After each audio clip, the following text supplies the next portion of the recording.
name's David Belfield, like you said, and a little bit different than most stories that you hear from people who want to speak on this drinking and driving behalf. I'm the driver. I was driving and I was drinking, and my cousin passed away, needless to say. And it's not just my cousin, it's my best friend.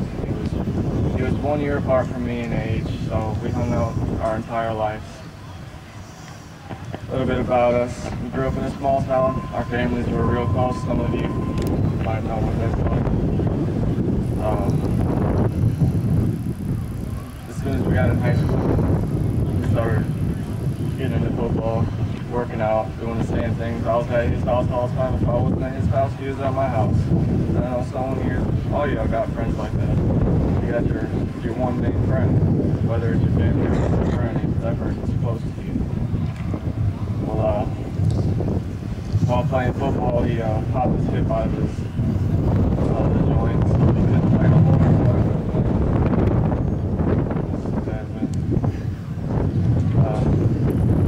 After he quit playing football, he quit out of school too. So we never really cared about our grades, never really cared about going. We go out and party Friday nights, go to the clubs, hang out with other people at the clubs, get drunk. But at the time, we get drunk and we walk to the club. Which was a smart thing to do, I suppose. He probably got tired of all the trouble with MIPs. In Michigan, this minor possession, you get a ticket for drinking underage. And it's a traffic violation. Well, he probably got tired of those, so he took off down here to Florida and lived with my uncle and worked with my uncle at his fabrication welding shop. And I kind of got tired of being up in Michigan alone, doing the same trouble, so I came down myself. And we kind of decided to stop drinking and really not drink at all, just work and try to make something of ourselves. So we did that until March 16th, 2006. We decided to go out to the club. You guys might know it's Aqua now. It used to be called Field. We went there, 20 years old with a designated driver, just a buddy of ours with us. And they let us in with wristbands for 21. They didn't check our IDs. So I took it to advantage, like, I'm 20 years old. My cousin's 20 years old, we're single, we're at a club, and now people think we're 21, so we got wasted. And push came to shove, my designated driver ended up dropping me off in my car, telling me to pick up my cousin. And I don't remember really driving, but I guess I drove to the club fine. I didn't get pulled over. I picked him up fine. On the way back, I started remembering things about on the way back. He was sick. He was real drunk. And he was trying to throw up out my window and not hit my car. So he's leaning out a good bit right to the waist. And I reached over, tried to grab him and pull him in the car. And then I swerved over a little bit. And there's a pole. It's located probably 1.5 feet, 2 feet off the road. He hit his head on that pole. And that was it. I didn't have my cell phone, so I raced to the apartment that we were staying at. And had a friend of mine call 911, and I pulled my cousin out the car. And he was still breathing, but he wasn't conscious, not at all. I mean, it was just blood, a lot of blood. I never had a problem with blood until that day, and I just held my cousin and kept talking to him, like, can you wake up, can you hear me, are you still there, what's going on? I didn't know what was going on, and when the police showed up, all they know is that that's my car, I was driving it. He's no longer alive. They put me in the police car and they took me away, and they took him away in an ambulance and didn't tell me until 10 o'clock that morning that he had passed away at 4:04 that morning in the ambulance.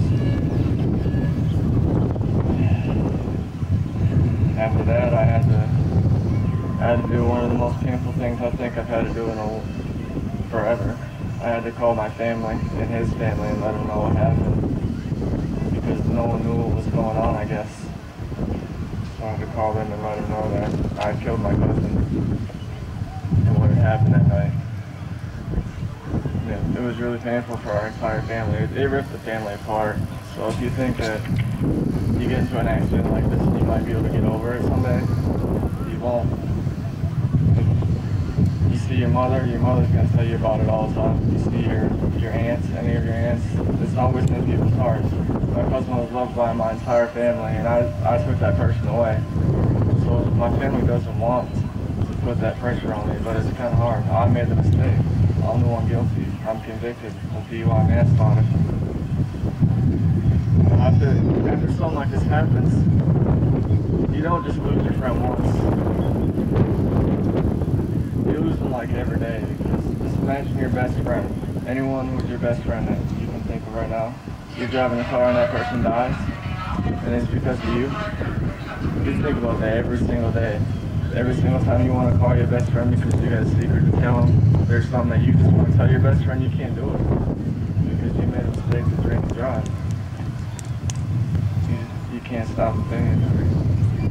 When it comes to conviction, it's no cakewalk. Even if you do get an attorney, you can spend $100,000 and you're still not getting away with anything.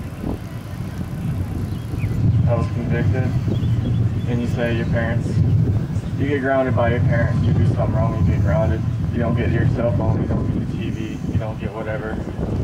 You just sneak out your room at the end of the night, and they don't know that what's going on, what you do. They don't care. When it comes to the state, I was incarcerated, then I'm on house arrest now, and then I'm up for more years of probation than you guys will ever be in school. And if I'm to ever mess up again, if I mess up with anything, I can't drive for the rest of my life, for one. I will never have a driver's license again. And my fiance is here. She's 39 weeks pregnant.